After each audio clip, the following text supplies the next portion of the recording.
Yo, welcome to another episode of A Chapter a Day to Keep the Devil Away.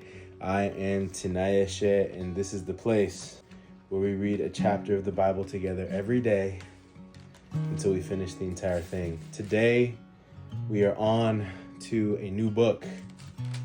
That book is the book of Exodus.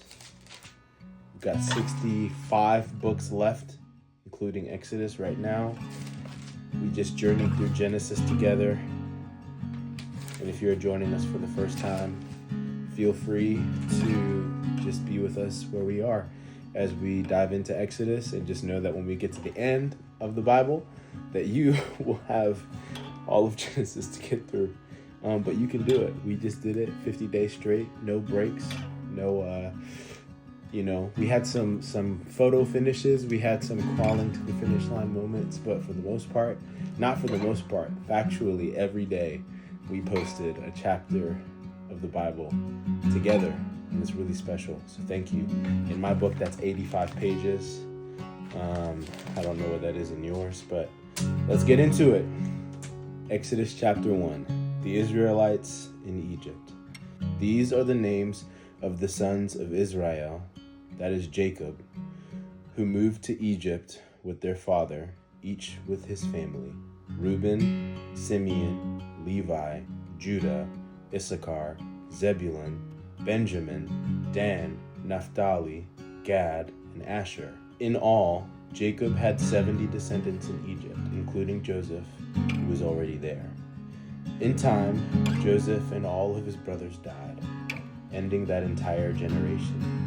But their descendants, the Israelites, had many children and grandchildren. In fact, they multiplied so greatly that they became extremely powerful and filled the land. Eventually, a new king came to power in Egypt, who knew nothing about Joseph or what he had done.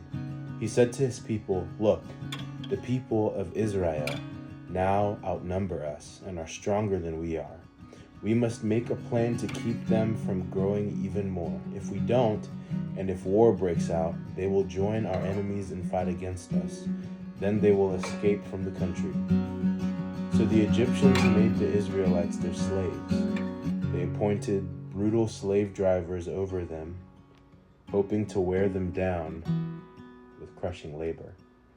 They forced them to build the cities of Pithom and Ramses as supply centers for the king. But the more the Egyptians oppressed them, the more the Israelites multiplied and spread, and the more alarmed the Egyptians became. So the Egyptians worked the people of Israel without mercy. They made their lives bitter, forcing them to mix mortar and make bricks and do all the work in the fields. They were ruthless in all their demands. Then Pharaoh, the king of Egypt, gave his order to the Hebrew midwives, Shiphrah and Puah: "When you help the Hebrew women as they give birth, watch as they deliver. If the baby is a boy, kill him. If it is a girl, let her live." But because the midwives feared God, they refused to obey the king's orders. They allowed the boys to live too. So the king of Egypt called for the midwives. "Why have you done this?" he demanded. "Why have you allowed the boys to live? The Hebrew women are not like the Egyptian women."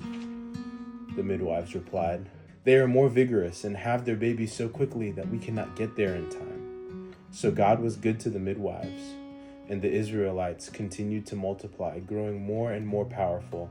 And because the midwives feared God, he gave them families of their own. Then Pharaoh gave this order to all his people: "Throw every newborn Hebrew boy into the Nile River, but you may let the girls live."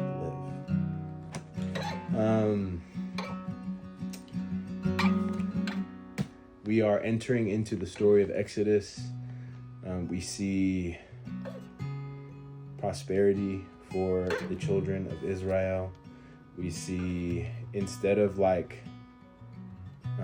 fear breeding like a treaty, we see fear kind of breeding contempt and self-protection and oppression. And we also see kind of the first example of doing something that technically is morally wrong for ethical reasons. The midwives lied to protect the Hebrew children. And we will see examples of that play out in history. We will see examples of that play out in these stories in the future. But there is such thing as a greater good. It is good to tell the truth.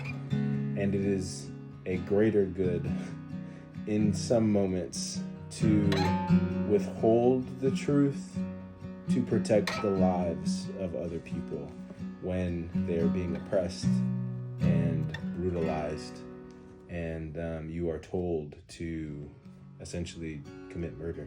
And so that isn't something that you choose lightly, but in the midst of a corrupt king, you choose the real king that you serve. So that is my takeaway for today.